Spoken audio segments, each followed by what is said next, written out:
ఏం చేశాడంటే దేశవ్యాప్తంగా ప్రైవేట్ కంపెనీలు ఎవరైతే ఈ భూగర్భ వ్యవహారాలు సెట్ చేస్తాయో అలాంటి ఎక్స్పీరియన్స్ ఉన్న కంపెనీలు పిలిచారు టెండర్లు.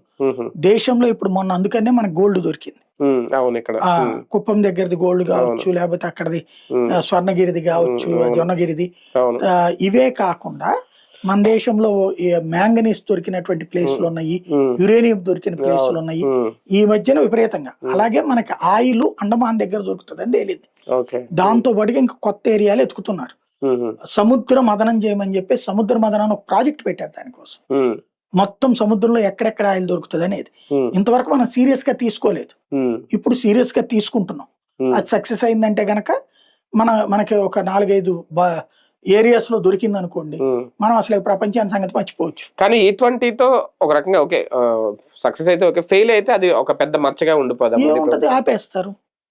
అవి ఆపేసేసి మళ్ళీ మామూలు పెట్రోల్. అప్పుడు మరి దీని ధర పెరిగిపోదా? పెట్రోల్ ధర క్రైసిస్ పెరిగిపోతుంది. తప్పుకోవాలి కదా. ఇప్పటికే కావాలంటే బో కావాలంటే ఎట్లాగే.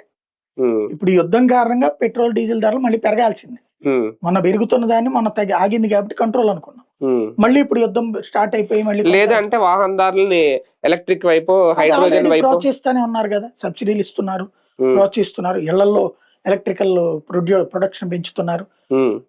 దేశవ్యాప్తంగా ఆల్టర్నేటివ్ మెజర్స్ విపరీతంగా చేస్తున్నారు. సేమ్ టైం జాగ్రత్తలు తీసుకోమంటున్నారు.